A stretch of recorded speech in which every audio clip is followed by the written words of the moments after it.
Hi guys, it's Small Art Talk. It's my project. Thank you so much. Today I have a great guest. We know each other since 2019 or so? 18? At least, yeah. Yes. We've been hired at the same time for Van Gogh exhibit. Oh no, you've been working there before. A couple years. I started at the museum in 2017. Wow. Well, Adair, my friend, thank you so much. I'm honored. Well, thank you for having me. Okay, let's talk about you, art, everything. Come on, share with me. Have you been in the last few years? Oh, the last few years have been a whirlwind because I was living here in Houston. I'm from Houston, so I grew up here most of my life till I went to college. Then I went to art school in California, in San Francisco for a few years. And then I moved back here to Houston in 2013. And so then I was in Houston for a while, but last few years I really wanted to move back to California and make my way to LA, to Los Angeles. And so, with everything going on in the world, I've been back and forth from Texas to California a few times, but finally made my way to LA in 2022, and I've been there ever since. Oh, I love it.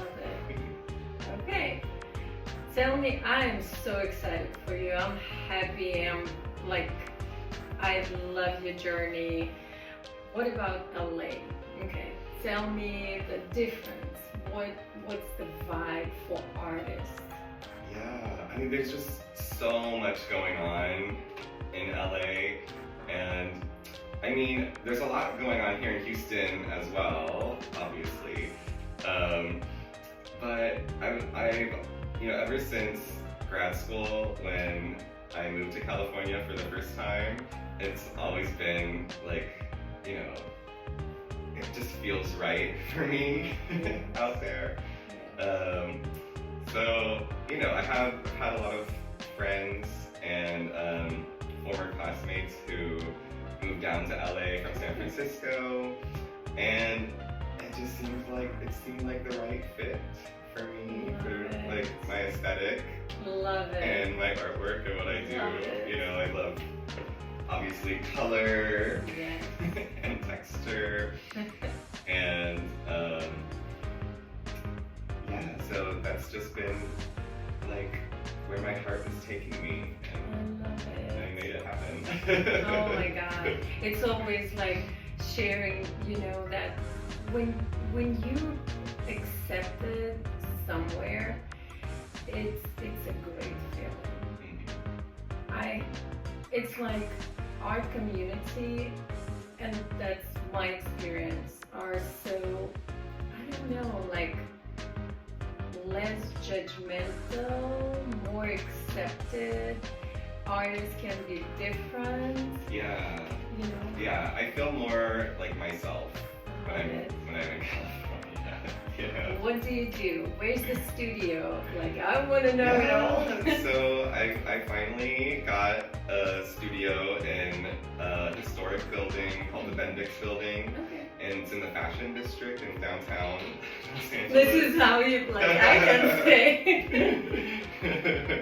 Yeah, I mean, a lot of my work, I don't ever make clothes. I've never made clothes really, but my degrees are in textiles, so I've done a lot of sewing, and I love fabric, so it's cool being in the fashion district and walking down the street and just seeing the explosion of clothes and things happening everywhere, and it really is an adventure. I mean, that's the other thing of why I wanted to, like I said, I was born and raised in Houston, So I'm always looking for an adventure. Love it. So Oh my God, I'm in love. So across the country or wherever yes. life takes me, Yeah. So, but yeah, so the studio is pretty new. I just moved in last month, so I'm still getting things set up. Because before that, I was just working in a little corner in my living room, and that's pretty difficult to make everything that you want to make in your living room. So now I have my own space dedicated. I love it. I love it. To my art, yeah. And you do have a full-time job, right? I do, yes. Still in the museum world. I'm working at the Academy Museum of Motion Pictures. So less, art related, but there's still, a lot of things. I love movies, and me too. I don't do this as much anymore, but like when I first started making art in college and grad school, I was using a lot of pop culture references, like from the movies, from sci-fi fantasy I can see shows. So, that's always kind of like been inspirational for me. It's interesting because the way the cities are laid out is actually pretty similar. Because there's the big car culture, like in Houston, almost everyone drives everywhere because of the like urban sprawl. So LA is very similar in that regard. It's just the beach is a lot closer. And they have the whole street with different artists, right? Yeah, there's lots of murals covering all the streets, palm trees, although we have some palm trees here too. We do. But it's funny, every time I come back to Houston, I'm always taken by how green everything is. Because, in LA, I don't realize that I'm missing all of these like really, really green trees and the green grass. And so whenever I come back to Houston to visit, I'm always taken by all of the greenery. But I love the beach. The beach, every time I go to the beach, it restores my soul. And it's like I know the feeling. my peaceful place, so that's good to have, the beach is only like 20 minutes away from me there, as opposed to like an hour here. So where do you get your inspiration? Yeah, I mean, it comes from all over the place. Like I said earlier in my career, movies, TV shows. My favorite TV show of all time is Buffy the Vampire Slayer. So that's a painting I did of Buffy. But of course, changing the colors and the textures and using a more like expressionistic palette. But then lately, I've been more kind of like shifting. You can see the shift down to this painting, which was a few years after that one. Working more from my imagination. I love it. And like delving into kind of like my psyche and the psychological world. So I guess I love mythology. Yes, I can see that. I love like symbolism. So many art movements. I love art history. So I'm always like pulling from references. Surrealism, German expressionism. Interesting, like when I'm making the work, I just let myself do whatever is gonna come like naturally for me. Because what you just said makes me think of when I was in college. I had one professor who was like, "Oh, like your drawings are so awkward," and she was saying it in a negative way, but like, but over the years, I kind of reclaimed that, and like going into grad school where I had so much more freedom to explore and experiment, and then I was like, you know what, I am awkward, and and that's okay. And like learning to embrace that, not just not only in how I draw and create, but also in like personally. Yes. And it's like, that's okay. Yeah. You know, and using that to my advantage. Yes. And I think, you know, then just letting my hand do whatever it wants. Yes. And yeah, and then the style just kind of comes. Great. Yeah, without me having to try so hard. I almost feel like artists, we should not even ask, what do you think about my art? Mm-hmm. Because if we do, you know, people have different perspectives, taste.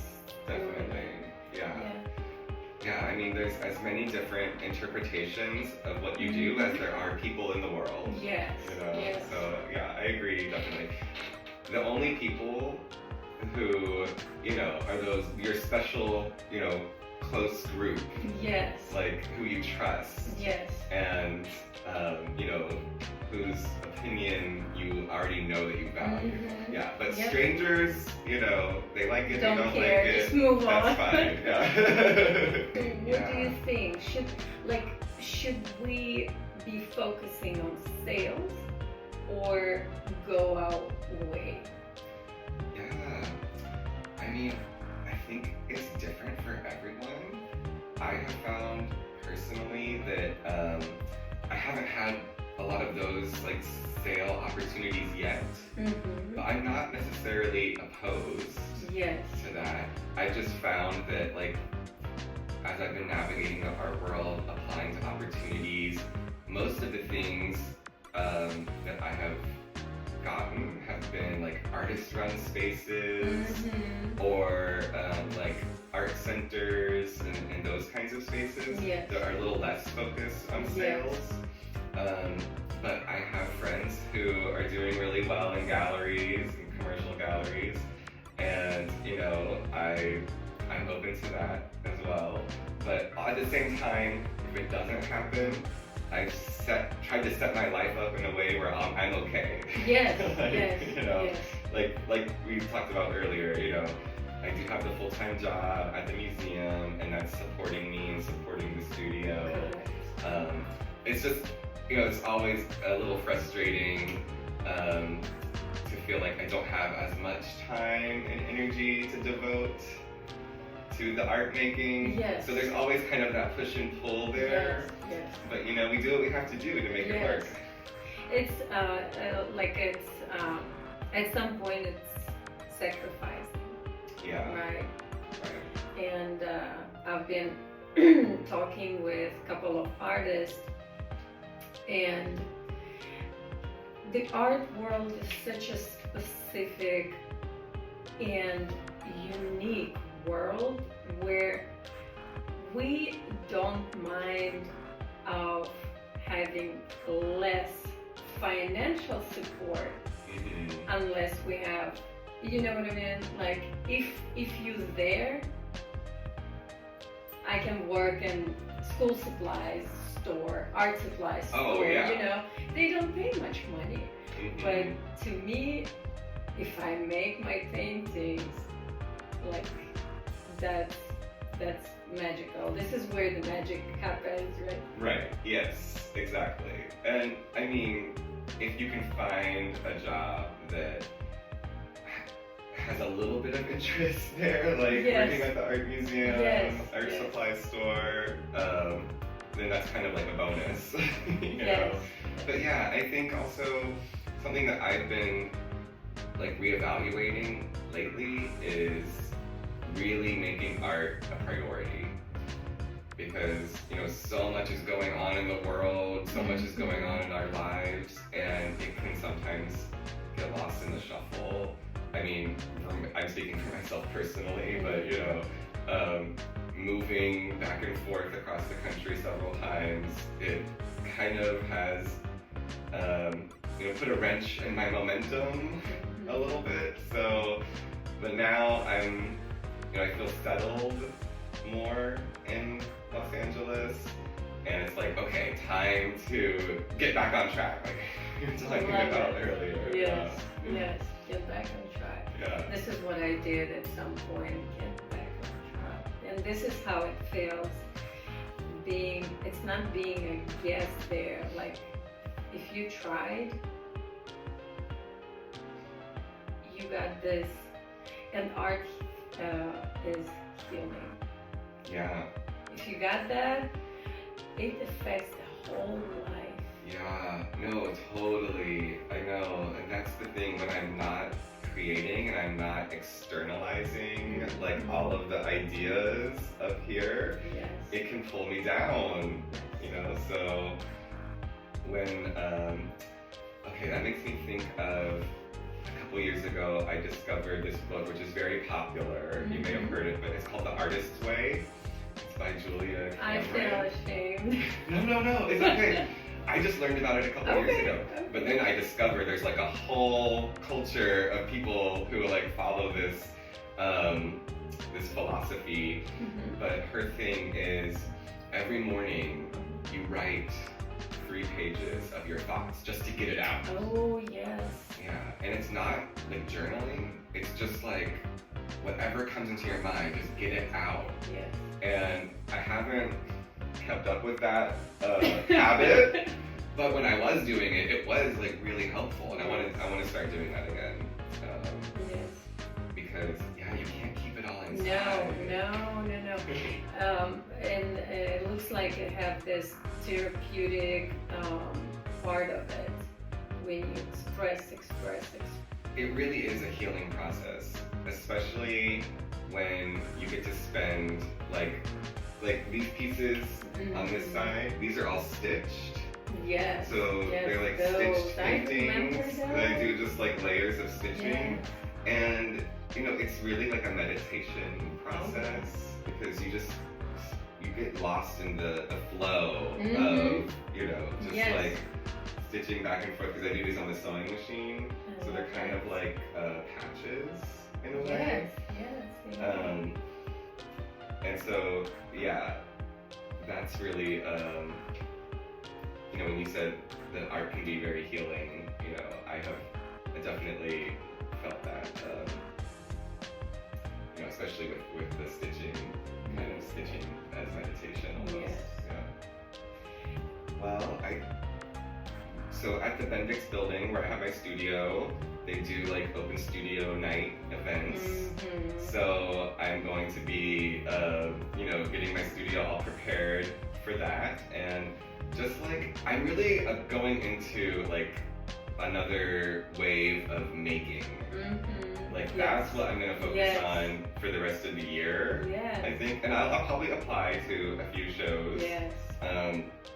I haven't recently, but yeah, I just want to go into experimentation, making mode. Full speed. Full speed ahead. Like you said, just get it out. Just get it out. Yeah. Because the last 5 years or so, it's all been stuck up here. Yes. And I need to get it out because I have tons of ideas. That's never a problem Just do it. for me. Yes, it's the doing, you know, and finding the energy to, you know, after working a long shift at the museum and standing and walking around most of the day, and then come home and it's like, I'm so tired, you know.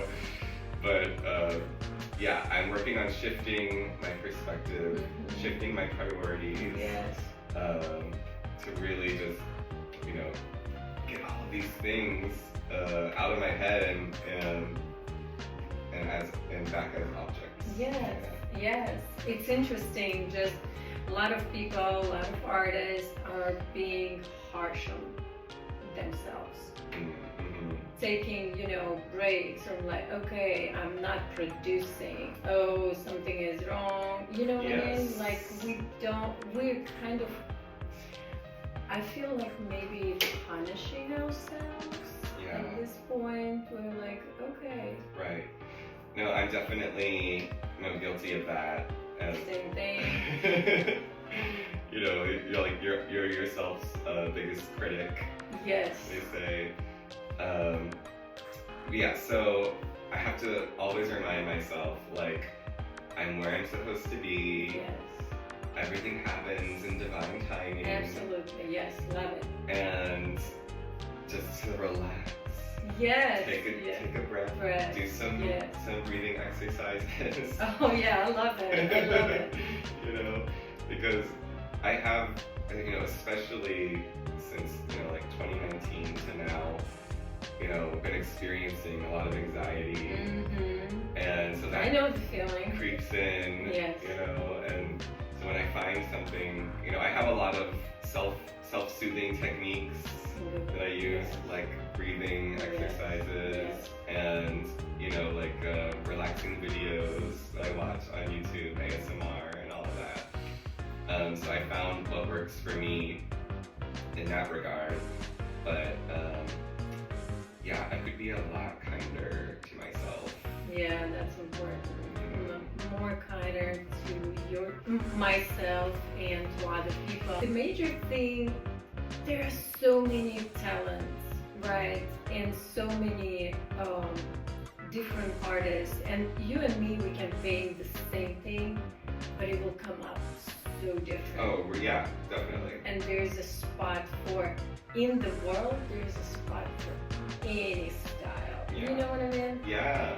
No, I agree. Like, that's what makes, well, and we didn't talk about this yet, but I've also been a teacher before, and that's what I love about teaching too, is because you see, like exactly what you just described, all the students be drawing the same thing, but in a totally different way, and like everyone has their own unique viewpoint. I love it. I love it. Talking about different styles. Okay. So if you think of any artist of any times, okay, who would you collaborate with? Oh my gosh. From this just top of your head. That's a really good question. Deep. Well, I know. That's deep. Well, but I do love collaborating. I got to do a little bit of that in grad school, and I had in a class that I took, I had a project with a few classmates where we made some like sculptural works together. Oh my god, yes. And then I did a collaborative painting with my really good friend Bruna. Actually, on this very wall, we just hung up a big piece of paper, and we just went to town. Oh on my it, god, you love know? it. And in grad school, I took a really cool drawing class where there was like 7 or 8 of us. And we would just like all work on the same drawings. Like we would all start a drawing, and then if we got bored with it, we put it in a pile and then start a new one. Or we would take from the pile if someone else was working on it. And then we, like as a group, we kind of developed, you know, like our own style. It's fun. It's so cool. In terms of who I'd want to collaborate with, like from the art world or art history. I mean, I don't know if she would be into it. It doesn't matter, but that's you know? The dream. The dream. I mean, I love Alice Neal. Okay. Like, her paintings have really, like, inspired me in the past. And, like, the way that she paints figures, the lines are just so beautiful. And then, well, I think my first love in college was Andy Warhol. Of course, I love it. You know, did you watch the No, documentary they have on Netflix? On Netflix. I just figured it out. Oh, I should check it out. But it makes me think of I wrote a paper in college about his collaborations with he did these giant paintings with Basquiat. And it was, and at the time, everyone hated them. Well, yeah. Because it was just like, you could tell the parts that Warhol did and the parts that Basquiat did, because their styles are so vastly different, of course. But I kind of was into that it was just like the two of them, like, working on the same canvas, but in totally different styles. Yeah. I thought that was interesting. So maybe I would have Warhol and Basquiat and me. Love it. Doing the big canvases, just playing around. Yeah. That's fun. Love that it. would be an interesting. I mean, as an artist, I love to experiment. Yes, that's important. So yeah, I kind of view everything that I do almost as an experiment. Yes. And like always like playing around with sketchbook Yes. to playing with different materials and different techniques. The thing is also, a lot of artists who was not accepted or made fun of, in years, it shows that they were ahead of their time. You know what I mean? Yeah. Like they did something and no one understood that.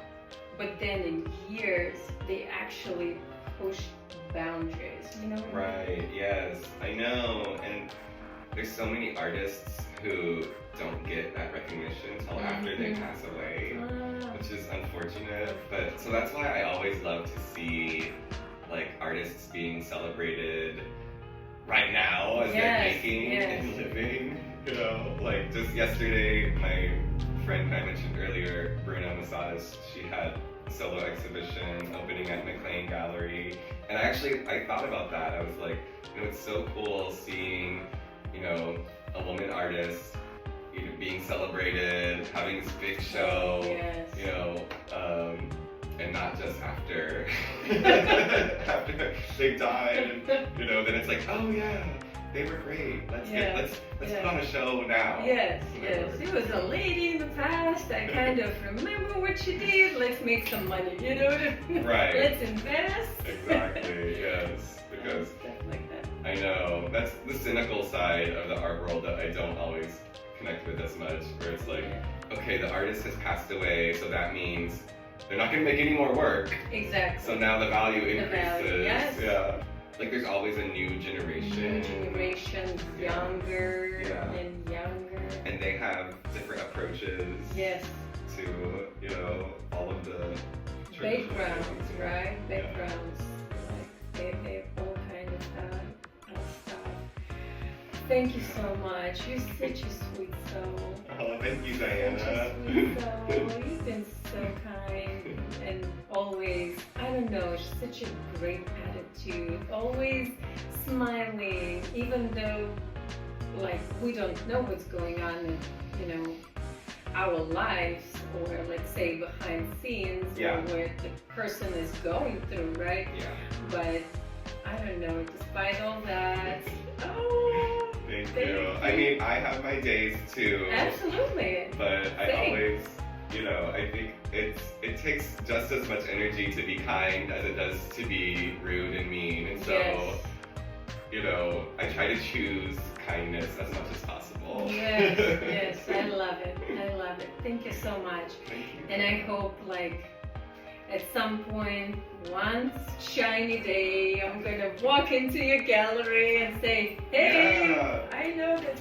I mean, if you're ever in LA, let me know, and I'd love to have you come by my new studio. Yes, and we're gonna like do another video. Yes, and you'll get the update on all of the new stuff. Yes.